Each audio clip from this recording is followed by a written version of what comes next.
Boa tarde, bom dia, boa noite aí para quem está.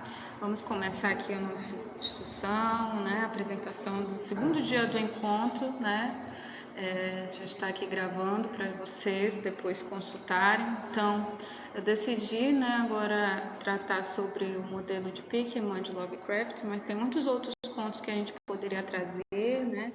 Esse é um deles que a gente pode discutir, mas o H.P. Lovecraft ele é muito marcado hoje no cinema, nas histórias em quadrinhos, em vários outros contextos, e aí vocês vão poder pesquisar melhor, com mais calma em outros momentos, mas eu trouxe aqui só uns 4 pontos para a gente debater, comentar.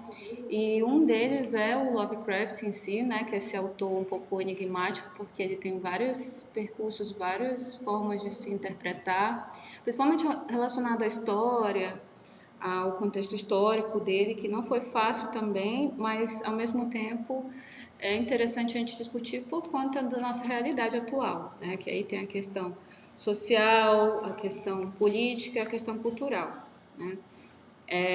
E aí os trabalhos, alguns trabalhos que vocês já devem ter ouvido falar ou conhecido, né? Por exemplo, chamado de Cthulhu, que alguns, né, chamam como, enfim, tem várias outras possibilidades com esse nome. Mas tem também o modelo de Pickman, que é o que a gente vai trazer hoje, né? Um pouco, uma pincelada. Eu estou decidindo trazer contos curtos aqui para o clube, para justamente a gente ter um tempo de ler com o passado e discutir alguns trechos, algumas partes, tá? E aí o nosso debatezinho, como sempre, né? E aí tem algumas fotos bem recomendadas, né, do Lovecraft, que é essa aí, por exemplo, né, que eu já passei. E tem uma frase bem emblemática dele que ele diz assim: a emoção mais forte e mais antiga do homem é o medo. E é uma espécie mais forte, mais antiga do medo, e é o medo do desconhecido. Poucos psicólogos contestarão esses fatos, e a sua verdade admitida deve firmar para sempre a autenticidade e dignidade das narrações fantásticas de horror como forma literária. Então, esse trecho ele é uma das formas da gente explicar a questão do medo, né? Que ele mesmo já constitui como uma forma muito essencial para as narrativas, que é o que vai atrair todos os leitores do H.P. Lovecraft. E aí esse medo do desconhecido, né, que vocês já devem ter ouvido falar, né, tem vários outros trabalhos, por exemplo, tem um trabalho da Natália Scutuzzi, né, que ela fala sobre, na dissertação dela, que depois eu vou mostrar para vocês, que ela trabalha essa questão, né, do desconhecido do H.P. Lovecraft, que é junto com a ciência, né, e aí tem até umas discussões muito boas, né, sobre isso. E aí o H.P. Lovecraft também é estudado muito por psicólogos também, por justamente esse medo aflorado aí nas narrativas dos personagens, por ser em primeira pessoa, já que ele também se inspirou por Edgar Allan Poe, né? Já teve toda uma inspiração ali que a gente já viu aqui, né, no nosso clube, a gente já meio que sentiu a atmosfera, a essência, né? E ele já traz essas técnicas também do Edgar Allan Poe, né? Que é o narrador em primeira pessoa, contando seus relatos, também trazendo um pouco das cartas, né? Já que o H.P. Lovecraft escrevia muitas cartas para o seu avô também, então toda a vivência do H.P. Lovecraft aqui, né, traz essa autenticidade, vamos dizer assim, mas ele teve muitas influências de outros autores e também ele influenciou tanto Guilherme Del Toro quanto Stephen King, né, então o Stephen King, e teve outros autores agora, principalmente cinematográfico, né, que até a gente estava discutindo antes daqui, que é influenciado pelas narrativas.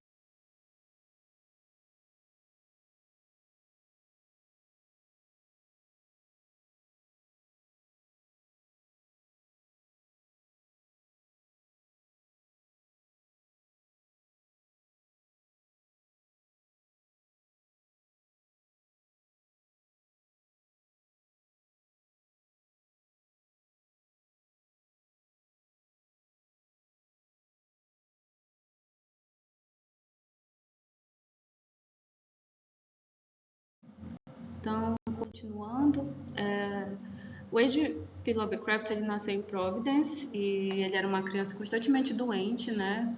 Seu biógrafo Kemp afirmou que o jovem Howard sofria de poiquilotermia, né? Então ele sentia tipo como se fosse um frio da do corpo, né, passando para a pele, e aí, se não me engano, é um envelhecimento precoce que diz aqui, né?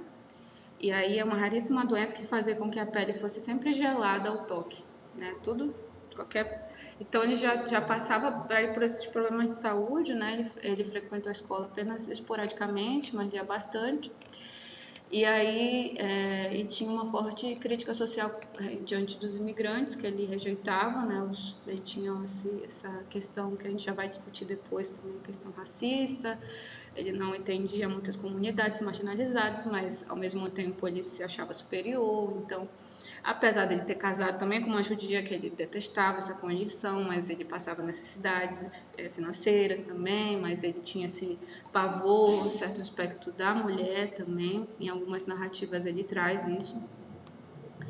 E também nos quadrinhos do Alan Moore também ele recupera para fazer uma crítica sobre a condição biográfica do H.P. Lovecraft, que em outro momento aí depois quando a gente for discutir sobre os quadrinhos do Alan Moore a gente vai trazer isso também, tá? E aí ele faz o ghostwriting, que é escrever para outras pessoas. Tem muita gente que faz isso, né? Só coloca o nome da outra pessoa e escreve por ela, né? Na verdade, a qualidade, o mérito não é da pessoa que está fazendo, é dele, né? E aí, por muitas vezes, ficou o nome dele, então ele já praticava ghostwriting, foi um dos primeiros ghostwritings, né? Não sei se vocês sabem o que é isso, mas é isso agora, né? Que eu estou falando.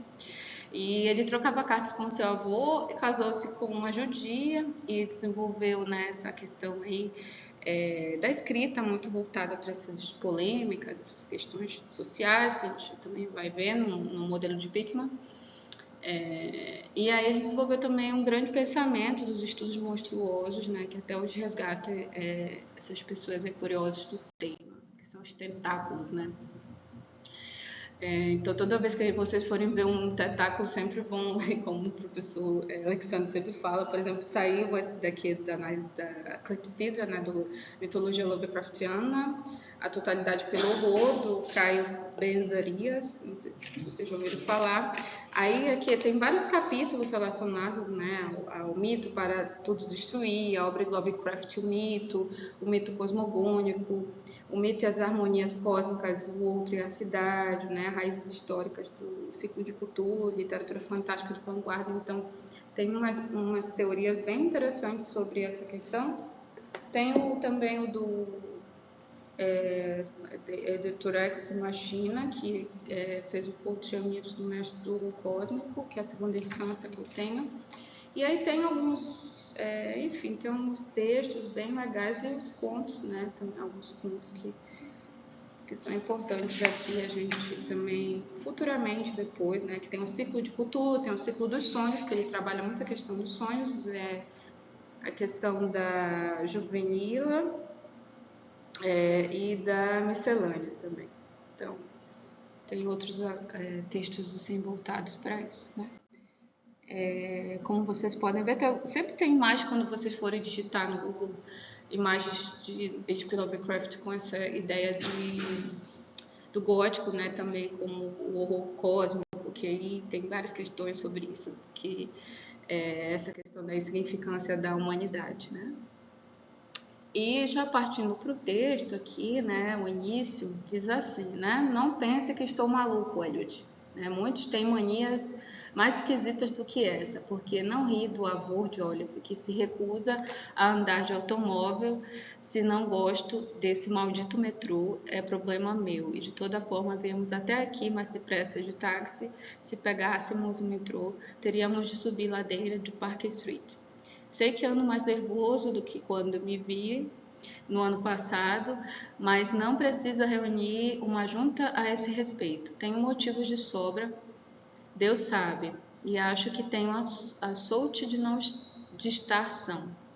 Afinal, porque o terceiro grau? Você não costumava ser tão inquisitivo.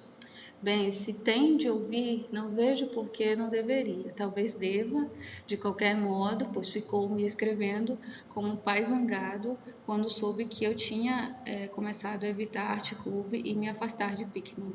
Agora ele desapareceu. Vou até o clube de vez em quando, mas meus nervos já não são os mesmos.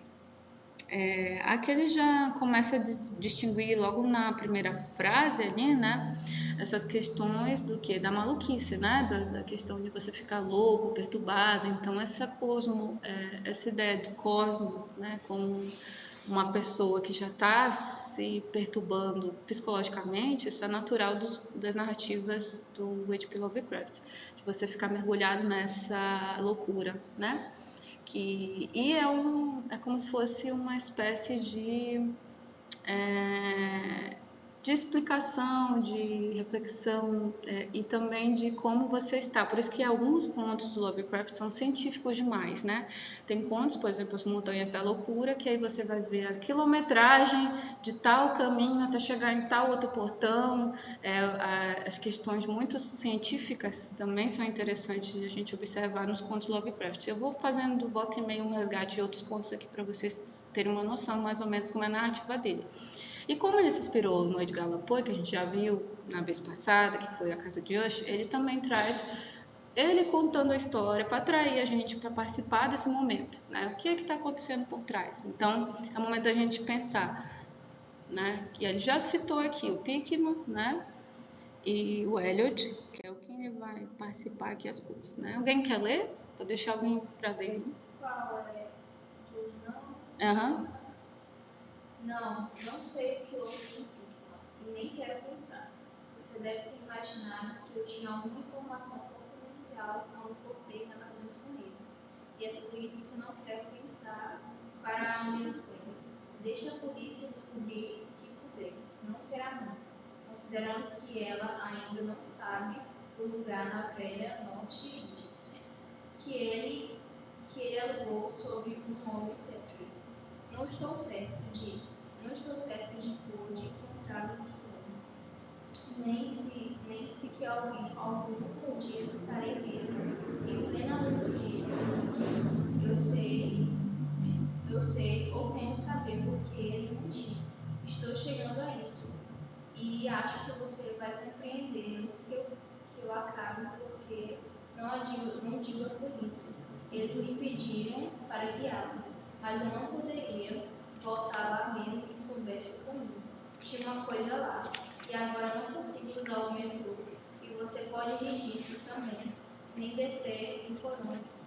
Pensei que você saberia que eu não rompi com Pickman pelos mesmos motivos todos, porque velhotas nervosas como Dr. Brady, Joy, Minot ou os Luz romperam. A arte mórbida não me choca, e quando um homem tem um gênio de Pickman, sinto-me honrado de conhecê-lo, pouco me importando com o rumo tomado por seu trabalho. Boston jamais teve um pintor maior que Richard Upton Pickman. Disse isso desde o início, e ainda digo, não me desviei uma polegada quando ele mostrou aquele demônio carniceiro comendo. Foi aí, você deve se lembrar que ele nós rompeu com ele. Sabe, é preciso uma arte e uma percepção profundas da natureza para criar coisas como asas de Pickman. Qualquer fazedor de capa de revista pode espalhar tinta e esmo e chamar aquilo de pedadeiro, sabá das bruxas ou retrato do diabo. Mas só um grande pintor pode fazer uma coisa, assustar ou parecer verdadeira. Isso porque só o verdadeiro artista conhece a verdadeira anatomia do delírio ou a fisionomia do perigo, o tipo exato de linhas e proporções que põe efeitos de iluminação certos para estimular o senso de estranheza adormecido. Não preciso lhe dizer porque um Fuseli realmente provoca um arrepio enquanto a figura de uma história de fantasmas barata só nos faz rir. Existe algo que essas pessoas captam, além da vida que conseguem nos fazer captar por um instante. Doré tinha isso, Cine tinha isso, Angarola de Chicago tinha isso, e Pickman o tinha como ninguém jamais tivera ou espero com fé em Deus jamais terá. Ok. É bom, porque senão ela vai ler tudo já, né? Mas tá ótimo. E aí, eu até pulei da outra parte, né? Mas aqui ele já disse que a natureza de Pickman era diferenciada na questão de ser um artista, né?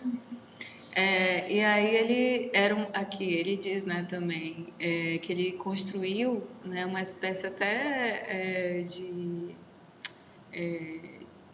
um trabalho que captura a alma das pessoas, né? Como se fosse aquela sensação, né? Não sei se vocês já olharam um quadro ou já olharam uma imagem, sei lá, viram um filme que parece que ela está em movimento, parece que ela faz parte de você, parece que ela está ali rondando, né? E até nos pesadelos mesmo, e aí ele remonta ao próprio pesadelo do inconsciente de novo, né?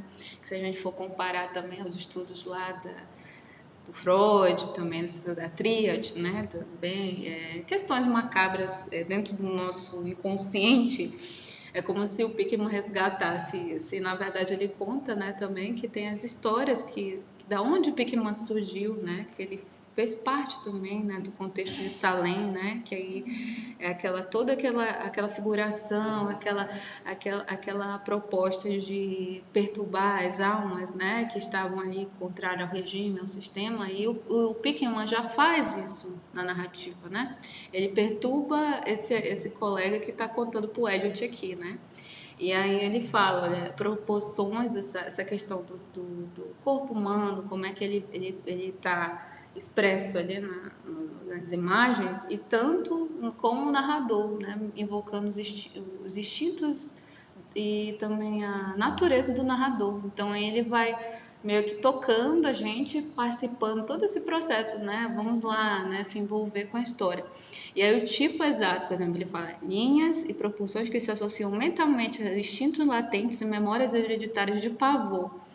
As descrições de Lovecraft também são marcantes, né? A utilização dos adjetivos também é uma marca da escrita dele, que a gente vê bastante, principalmente lá das Montanhas da Loucura, na tumba, no chamado de Cthulhu. É muita descrição, para quem não gosta de muitos adjetivos e advérbios nas questões, né? Nas narrativas.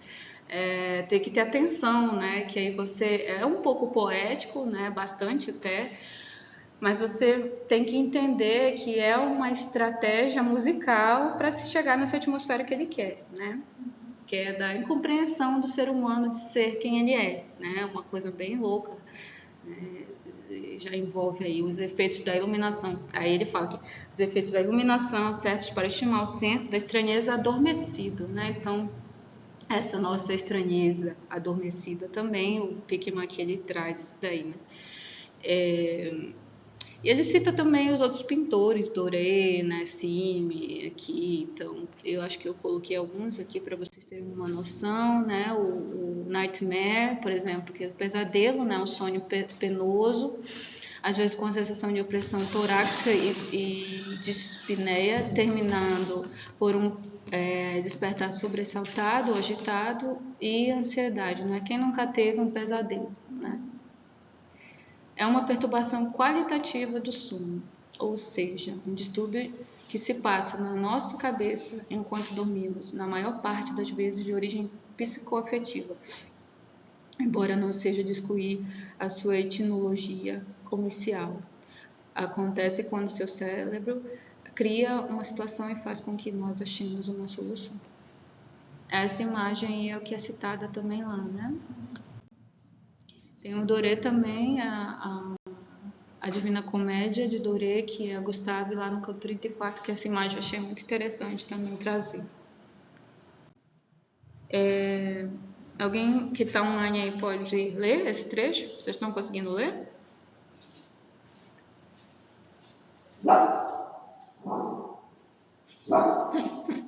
Eu não sei para os outros, mas para mim, eu acho que ainda está parada no slide 5. Está no slide 5 ainda? Está parada. Tipo, para mim, Eu estava tentando analisar ali também, evidenciando a habilidade quase sobre-humana que o Pickman tem, e ele está colocando a habilidade do Pickman acima dos grandes pintores clássicos, né? E ele fala, só que ele fala que essa habilidade dele não é é uma coisa que você palpável como as outras obras, é algo que ultrapassa tudo que já foi visto, pelo menos por ele. Inclusive ele cita aqui a Catedral de Notre Dame, ele coloca a obra do Pickman como algo que está além da arte humana, no sentido, porque a Catedral de Notre Dame ela é toda rebuscada, com arquitetura gótica, e é um deleite para os olhos. Os olhos nem acompanham tudo que tem ali, mas a obra do Pickman, como ele a descreve aqui, é algo que ultrapassa as fronteiras do que o olho pode ver, o olho humano. E os sentidos humanos também, que são o olho. Alguém quer comentar alguma coisa mais? Podem falar online aí. Andresa, ou Poliana, deixa eu ver, Nayara. Temos muita gente online aí, né? Não fiquem com medo.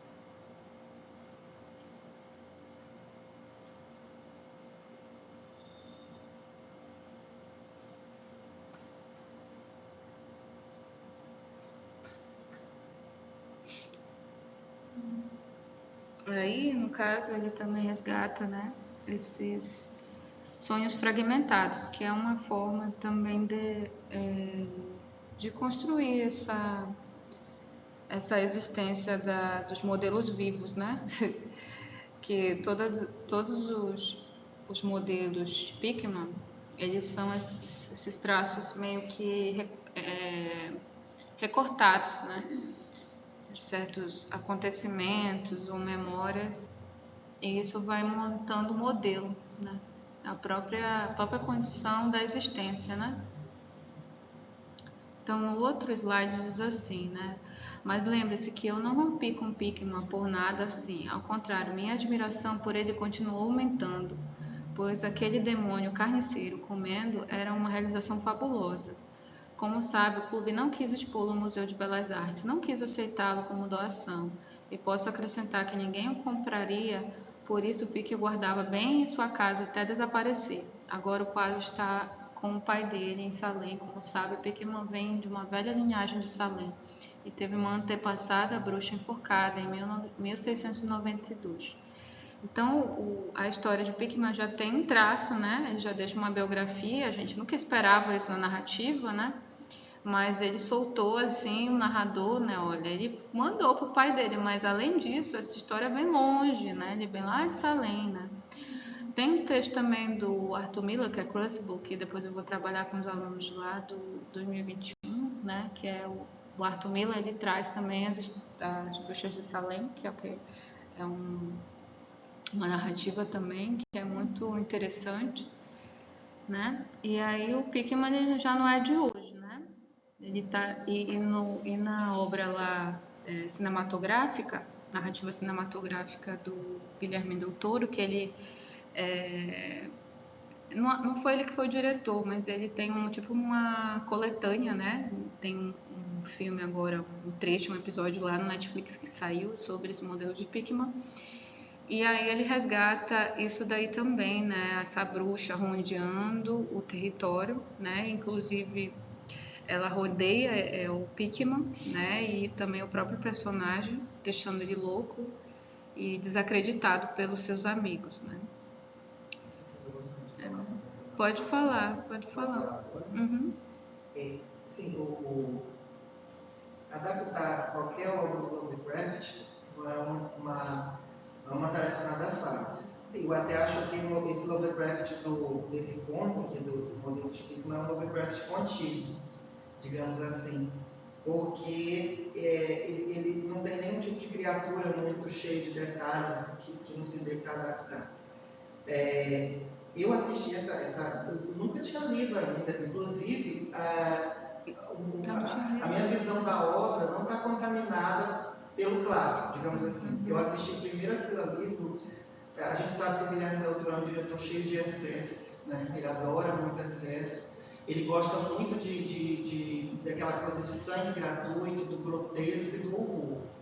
E eu não vejo isso aqui no conto do Lovecraft. Eu vejo um conto, um suspense, um medo Coisa que na obra do Del Toro, né, do Gabinete de Curiosidades dele, isso daí ele exagerou muito. Então, assim, para mim não é uma adaptação. Tá, quem gostou tudo bem, mas não é uma adaptação que você deva ler o clássico primeiro. Tem que ler o conto, porque realmente é uma adaptação muito exagerada, com muitas e muitas diferenças, né? Tem um elenco razoável, é claro, mas ele trabalha muito com essa coisa do slasher. Ele quer muito sangue, ele quer muito, sabe, ele quer muita violência, ele quer chocar mesmo, assim. É como se ele dissesse, é como se quando eles dirigiram aquilo, produziram, eles dissessem, bom, as pessoas já estão chocadas, vamos tentar chocá-las mais, né? É uma coisa muito mais... Então, assim, anda bem longe da premissa do Lovecraft. Eu tenho até medo que ele já tenta adaptar, já é um projeto dele antigo, adaptar nas montanhas da loucura. Eu tenho medo de ficar algo parecido. Sempre tem uma edição dessas das montanhas, também nunca que chega. A mesma coisa lá pro Monstro do Pântano, pra edição. Sim. Nunca ninguém consegue. Ainda fica até como se soasse uma comédia. Esse aí ficou até como se fosse uma comédia, um humor negro, né? Que na verdade nem essa é a palavra muito adequada para explicar a realidade. Mas o jogo do Guilherme, eu até consegui compreender que é justamente isso que tu falou. É um exagero, mas que realmente, de fato, é para as pessoas lerem Pickman. Isso que eu acho legal. É para as pessoas irem atrás. Mas será que realmente é assim que está no conto? Aí é isso justamente que ele jogou. É para as pessoas irem atrás não é que na verdade ainda entra em questão essa questão do original. Será que o original é original mesmo? Entendeu? Aí isso é uma polêmica que depois eu vou questionar com vocês em outro momento. Eu não vou entrar nessa questão agora do verdadeiro original. Será que existe? Isso é uma questão de Walter Benjamin. Não estou nem criticando a questão da violência do sangue gratuito lá, do gore e tal, nada disso. É que eu falo, isso pode ter tudo isso, mas que tem uma alma, que traz um pouquinho da essência do corpo. Sim, Ele só jogou isso daí, esse foi o problema. Nada contra, né? Porque está dentro de uma narrativa e tal. Mas que tivesse a alma, o espírito daquela coisa. Não só aquilo lá jogado. Por exemplo, essa ideia da Salem, né? Seria interessante ele trazer tipo uma abertura, assim, um parêntese, que eu gosto de dizer essa palavra parêntese, mas seria interessante ele fazer um flashback anterior, como é que foram essa vivência do Pickman antes, por exemplo, Salem, né? Como é que seria interessante ele, mas aí, né? Nós futuros roteiristas temos a possibilidade de reeditar futuramente, né? Uma visão de Pickman mais adaptada, talvez. Aí aqui, quem poderia ler, que está online, aí esse trecho, criei o hábito, o 17, slide 17. Posso ler? Pode ler. Bom, habituei-me a visitar... Criei o hábito. Criei o hábito de visitar Pickman assiduamente, sobretudo depois de iniciar anotações para uma monografia sobre a arte fantástica. É bem provável que tenha sido o seu trabalho que colocou a ideia em minha cabeça, mas de qualquer forma, ele se revelou uma mina de dados e sugestões para mim quando procurei desenvolvê-lo. Mostrou-me todas as pinturas e desenhos que tinha por lá, inclusive alguns esboços a bico de pena que, tenho absoluta certeza, fariam com que fosse expulso do clube de muitos associados se os tivessem visto. Não demorou muito para me tornar quase um devoto, ficar ouvindo durante horas, como um aluno, teorias artísticas e especulações filosóficas excêntricas o bastante para qualificá-lo ao estilo de Demos, ou asilo Demos. Minha veneração, combinada com o fato de as pessoas em geral o estarem evitando cada vez mais, fez com que me tornasse um confidente até que ele insinuou, certa noite, que se eu soubesse manter a boca fechada e não fosse muito impressionado, poderia mostrar uma coisa muito comum, uma coisa mais forte que tudo que ele tinha na casa. Então aí ele vai visitar, né? O narrador vai visitar o Pickman lá e continua, né? Tanto é que ele tem essa monografia de arte fantástica, né? Até essa ironia aí para dizer, né? Eu também sou estudioso, né? Tanto é que tem a universidade, para quem não está me vendo aí, estou com até a camisa da Miskatonic Research Group, né? Que a gente criou adaptado lá em Santa Maria. Um abraço aos colegas lá, que a gente tem um grupo que a gente estudava toda semana um conto do Lovecraft. E aí a gente discutia cada uma influência, né? E aí tinha um grupo também que jogava RPG do Lovecraft, que tem muito esse universo nessa criação. E aí eles jogam muito com essa questão, porque existe, né, dentro dos estudos do Lovecraft, uma universidade que é a Miskatonic, que ela estuda justamente os monstros, né? Ela é expertise em estudar esses monstros. E aí esse jogo aqui é muito legal, que eu queria trazer para vocês, né? Aí no 18, alguém podia ler? Pode ler? O lugar para o artista livre no Lovecraft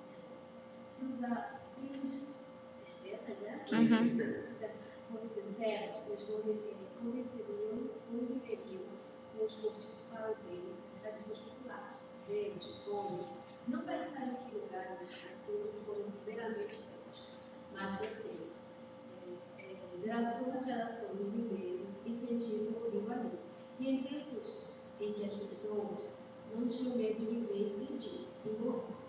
Não sabe que tinha domínio no Corpus Rio em 1620 e que metade das ruas atuais foi criada por volta de 1650.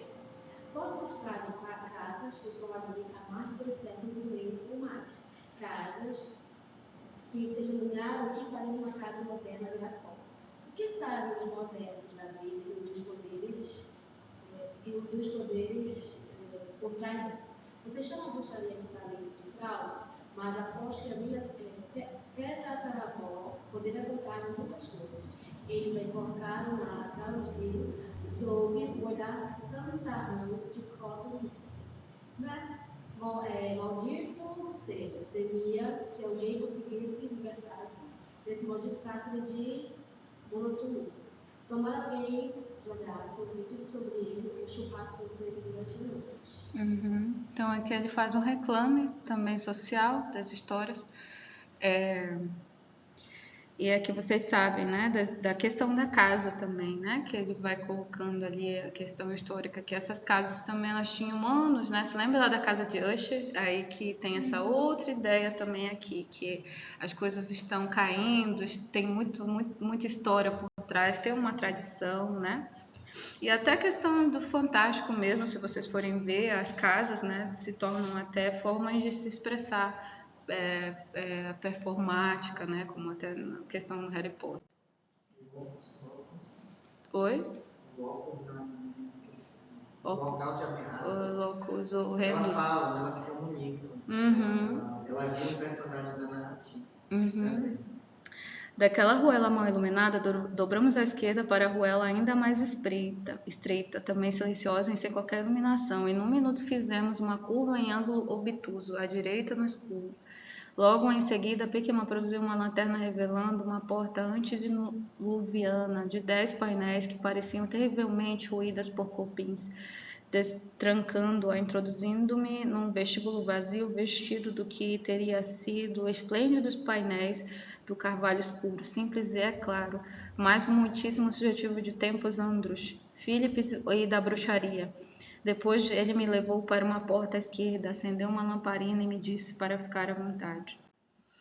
E aí esse Sir Andrews, que foi um governador da Nova Inglaterra nesse período, de 1686 e 1689, e Sir Ollips, né, foi adversário de Andrews, se tornou o primeiro governador real de Massachusetts. Em 1692, no tempo da caça às bruxas, ele nomeou a comissão para julgar os acusados e ordenou o final dos julgamentos quando sua própria esposa foi acusada de bruxaria.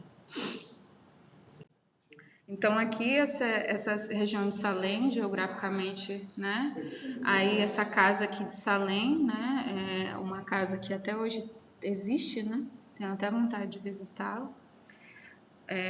Que ficava perto do mar, né? Ali. Então Salem é uma cidade costeira, histórica do condado de Essex, Massachusetts. Nessa região é uma base da história da Nova Inglaterra, é considerado um dos portos mais significativos da história puritana americana. A cidade abriga House of Seven Gables, é a unidade estadual de Salem, a sede do templo satânico Salem Willows, Vila Pioneira, o sítio histórico nacional Salem Maritime, se não me engano, e o Museu Peabody Access. Então aqui tem a descrição, né, desse espaço. Grande parte da identidade cultural da cidade reflete seu papel como localização dos infames julgamentos das bruxas de Salem, em 1692. Como apresentado The Crucible do Arthur Miller, que eu já tinha mencionado, carros de polícia são adornados com logotipos de bruxa e uma escola pública elementar é conhecida como Witchcraft High. E as equipes atléticas de Salem High School são chamadas de bruxas. Acredita-se originalmente Glasgow Hill seja o local de inúmeros enforcamentos públicos e atualmente é usado para o campo de jogos para vários esportes. Então aqui, continuando, né, no trecho lá do Pickman, isso foi um parêntese que eu dei lá para vocês terem uma localização, né, da questão histórica. E aí a loucura e a monstruosidade habitavam as figuras do primeiro plano, pois a arte mórbida de Pickman era preeminentemente de um retratista satânico. As figuras poucas vezes eram de todo humanas, aproximando-se das características humanas em graus variados. Os corpos, conquanto vagamente bípedes, em sua maioria estavam curvados para frente e tinham um aspecto um pouco canino. A textura da maioria tinha uma aparência borrachosa e desagradável. Posso vê-las nesse momento, suas ocupações, bem, não me peço para ser preciso.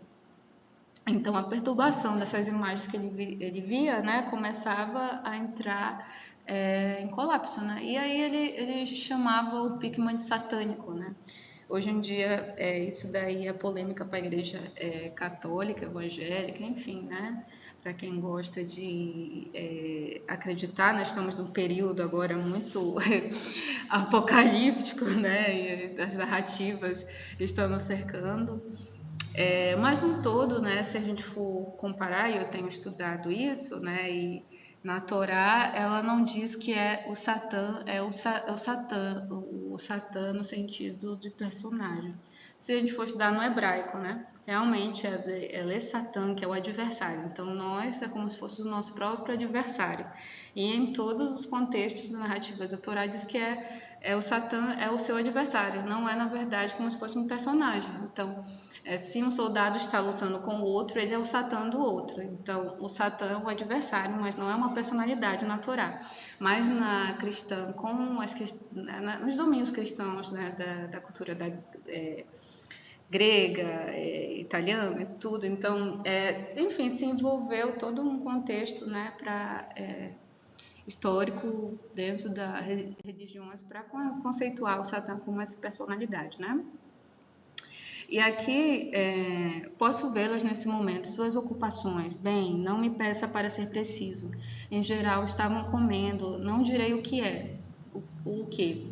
Às vezes eram mostradas aos grupos em cemitérios as passagens subterrâneas, e na maioria das vezes pareciam estar disputando sua presa, ou melhor, seu tesouro encontrado.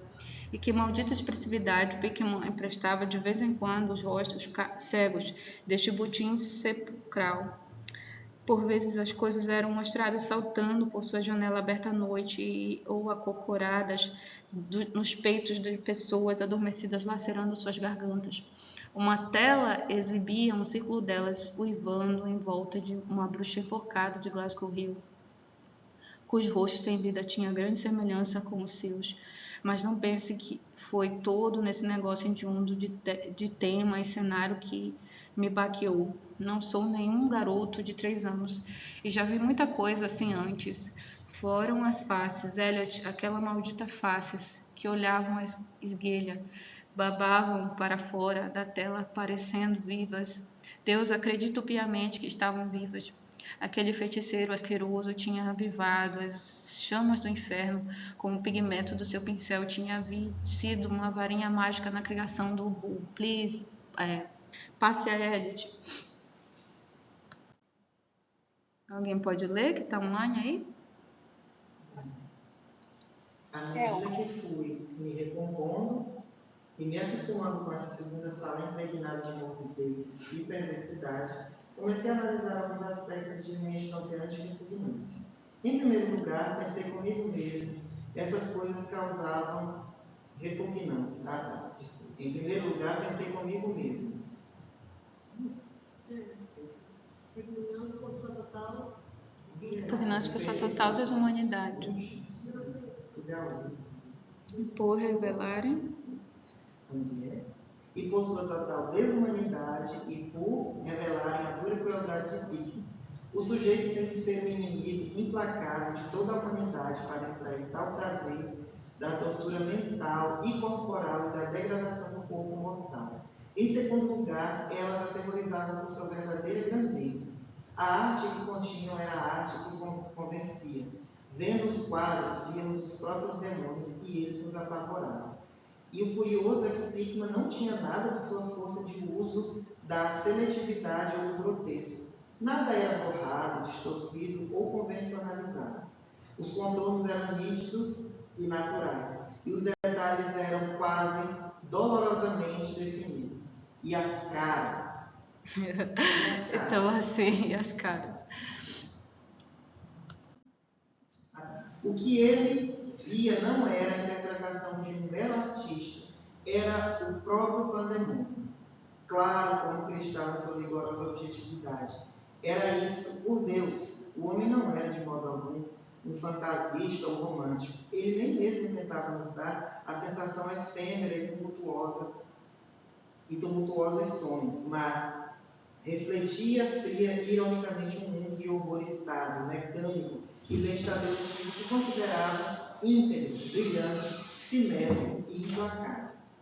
Deus sabe o que pode ter aquele mundo e onde ele pode ter vislumbrado as formas blasfemas que galopavam, corriam e se arrastavam por ele. Mas qualquer que fosse a desconcertante origem das imagens, uma coisa era certa.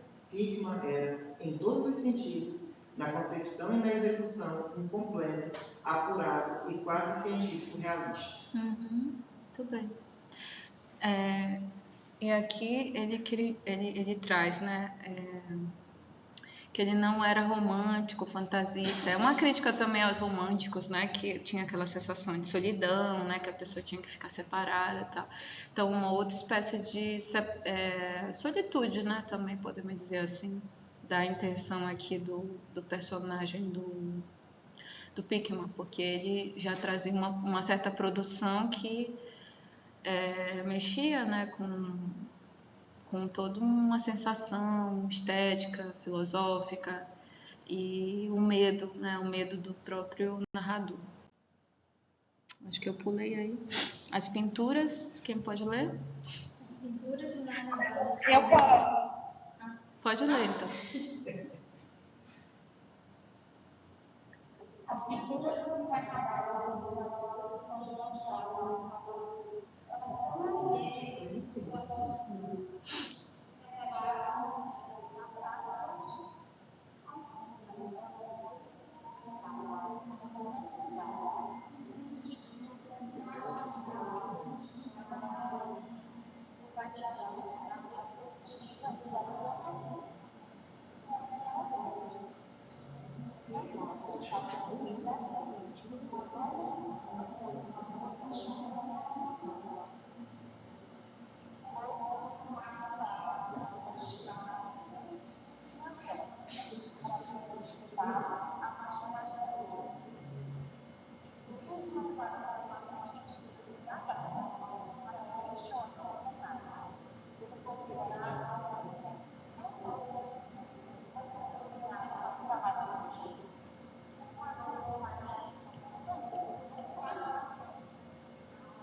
Obrigada. Então aqui ele estava no porão, né? Tanto aqui também tem uma cena também que ocorre lá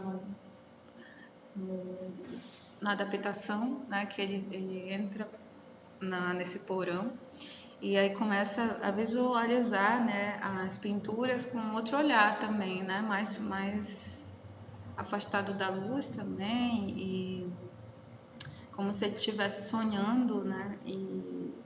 E aí eu acho muito interessante esse jeito da escrita dele, né? Específico, por exemplo, ali, né? Que eu marquei em amarelo, todas essas partes aí que ele utiliza esse jogo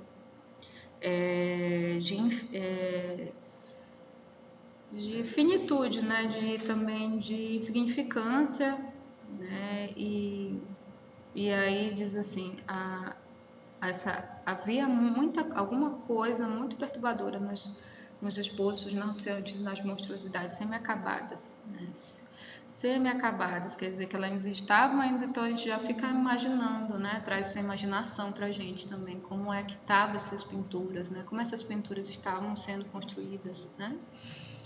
E aí Pickman desvelou abruptamente uma enorme tela um ponto afastado, como se ele estivesse caminhando, né? Tá vendo, né? Praticamente a ação do Pickman indo ao encontro da sua tela, né? E aí ele não, da feita que ele puxa, né? Vamos dizer o fel, né? Vamos dizer assim, o vislumbrar da ilusão que ele estava escondido, né? Alguma coisa ali guardada e como se viesse à tona, né? Todo aquele estardalhaço, aquela forma de expressão da pintura. Né? Não consegui conter um sonoro grito.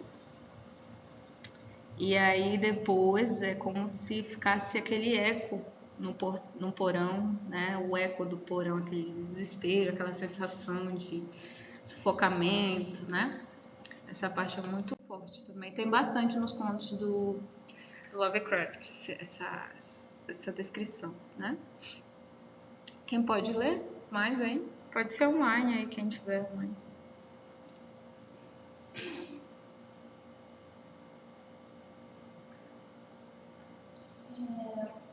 Mais que? Mas que diabo não era uma diabólica que fazia dela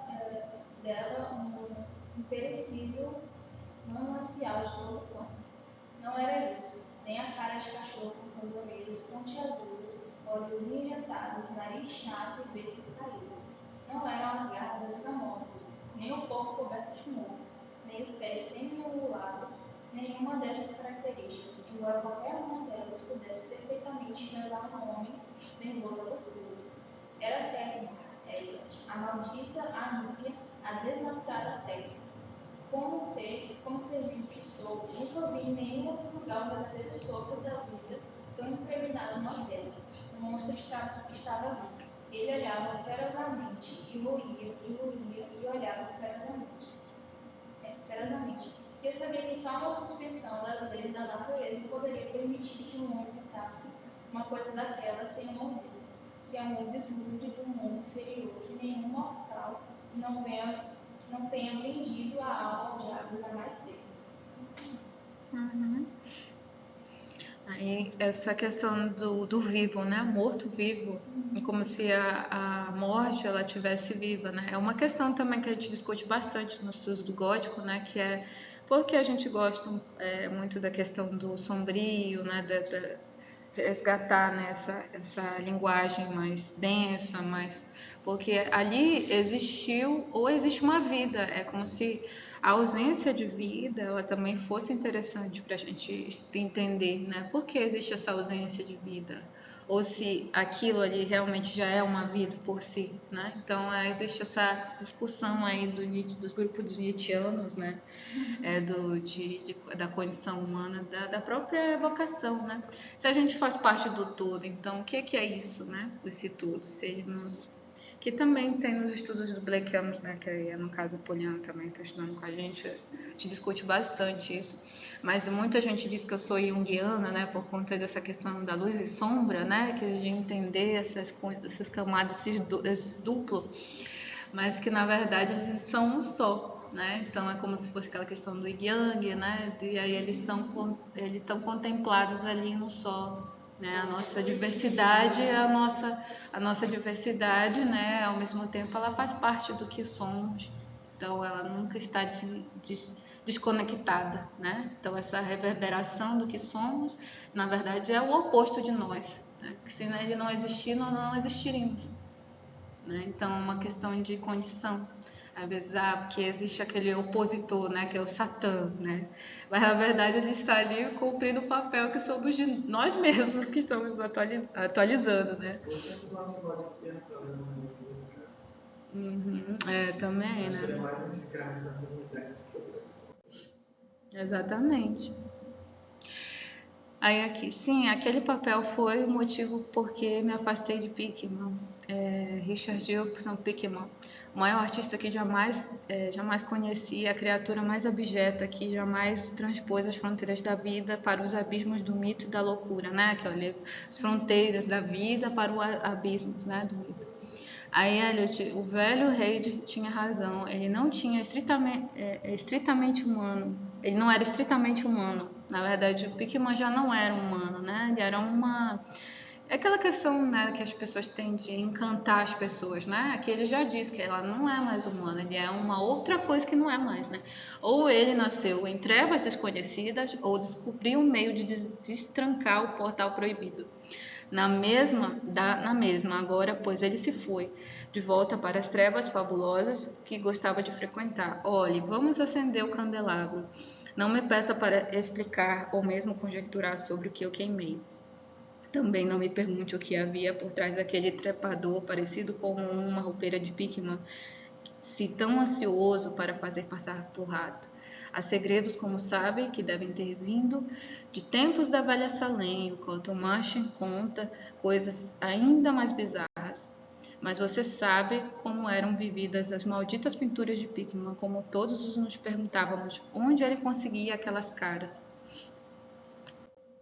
Bem, aquele papel não era uma fotografia de algum fundo, afinal, o que ele exibia era simplesmente o ser monstruoso que ele estava pintando naquela pavorosa tela. Era um modelo que ele estava usando e em seu fundo era apenas a parede do estúdio no porão, no mínimos detalhes. Mas, por Deus, Elliot, era uma fotografia de modelo vivo. E aqui termina, né, essa fotografia, né, essa versão. É o próprio monstro dele mesmo em si, né? Esse final é meio chocante, né? Aham. Ele fala assim, era a fotografia do modelo vivo, né? Aí a gente fica assim, caraca, então era real, né? Pois é, isso que eu queria saber, porque... Parece que ele ia para outro lugar e ele ia desviando e voltava, né? Mas esse quando eu não consegui, talvez por uma segunda leitura. Primeiro eu queria perguntar, não está na íntegra aqui, né, no seu... Esse Não. daqui é uma adaptação que eu achei, mas ele não... É bom ler o inglês, né, também. Porque eu fiquei procurando aqui com ela que eu tenho um e eu fiquei, meu Deus, cadê o resto? É Porque diferente. aqui tem as marcas da xenofobia, desse que eu tenho, e que ele se chama de homem germânico. É que eu tirei alguns trechos aqui, eu não coloquei toda a narração. Onde é que ele se encaixa, esse ponto? Ele está onde? Porque no Fantástico não está. Ou está no Fantástico. Porque assim, não há muita dúvida de que realmente aquela fotografia era de um monstro.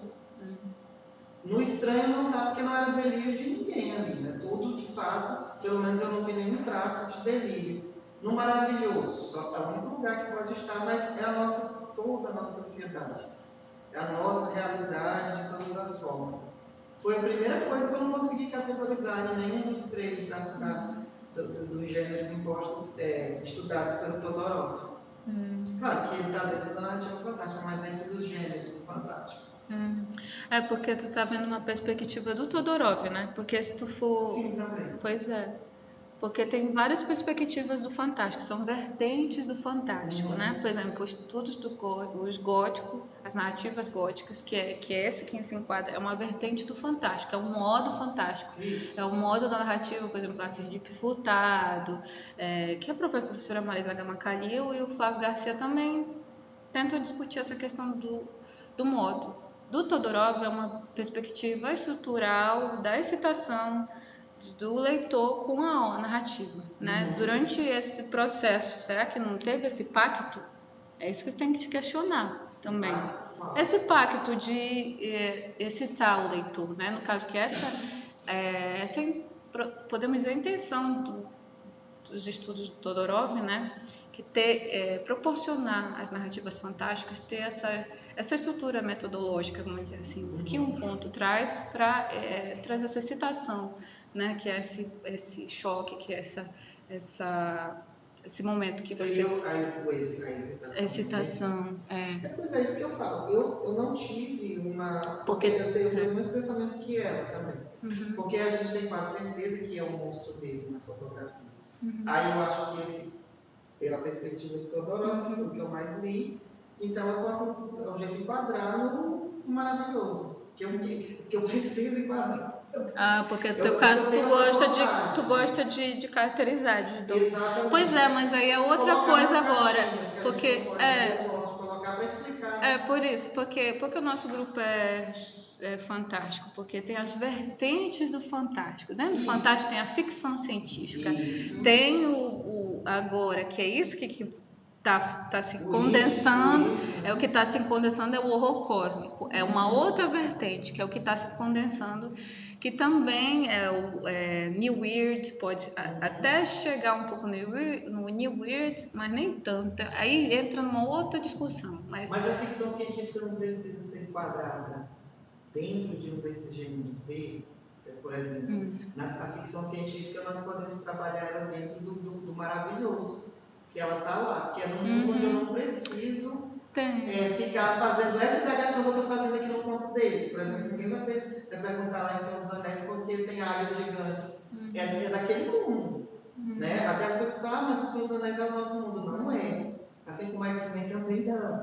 Mas é isso que eu quero falar. Agora, os elementos. Uma tela paralela, espelhada como a nossa. Os elementos aqui que a gente pode marcar, meio que grifar para dizer, olha, esse é uma obra fantástica. Por que é uma obra fantástica? Porque por que ela é uma obra fantástica? Por que vocês acham que ela é uma obra fantástica nessa Porque ela usa simbolismos também. Ela trabalha com a linguagem do sobrenatural, ela trabalha com a linguagem do... A gente pode até categorizar como algo... Que aí esse Lovecraft desse ponto, ele não é o Lovecraft do Cthulhu, né? Digamos assim. É por isso que eu não trouxe o Cthulhu, porque se eu trouxesse, por exemplo, essas narrativas que elas já são, olha, isso aqui é um monstro, pronto. Aqui não, o monstro é um personagem, é uma pessoa. É uma pessoa que a gente não sabe, que ele mesmo discute, será que realmente é uma pessoa ou se não veio do inferno? Isso daqui não é uma, né? Porque é a mesma coisa que Kafka, se tu for ver. Eu me tornei uma metamorfose, mas será mesmo que ele se transformou mesmo um animal ali? Porque ele diz, né? Pois aqui é por isso que eu quero chegar lá em Kafka. Esse modelo de Pickman é uma ponte para chegar lá na metamorfose, entendeu? Porque o personagem, ele é uma coisa aqui que ele não diz ser, que é Pickman. Pickman não fala, a gente está pelo outro olhar. Outro olhar, como quase todas as obras do exatamente. É alguém contando a história, então ele pode ser um mentiroso, pode ser um delírio dele. Exatamente, é um maluco, é uma pessoa que... Se for um delírio, aí a gente tem que ver alguma coisa... Mas entra dentro das narrativas do Lovecraft, que é o ciclo dos sonhos, que aí lembra também um pouco do... Eu não sei se é dentro do Dostoiévski, que ele fala também, que tem umas estratégias narrativas dele que ele diz que ele está ficando meio perturbado, principalmente o Crime e Castigo. Mesmo no ritmo do Crime e Castigo, que ele vai ficando ali, que ele quer matar, que ele quer. Aí ele vai construindo aquela atmosfera ali que tu sabe que aquilo é monstruoso. De qualquer forma, porque, de fato, o que é ser humano? Essa é a questão. O que é ser humano? Será que somos todos monstros ou somos humanos? Porque nós nos consideramos ser humanos, mas podemos ser monstros. Podemos sim. Mas eu entendi. Tu entendeu agora? Esse homem, eu esqueci que o nome dele, tanto assim, ele bebe muito. Ele bebe. E ele sempre está pedindo um trago a mais, depois ele toma café. Tá, entendi o que ele... É, Olha, tá vendo? Como tem que é ser complexo, é desse jeito mesmo. complexo.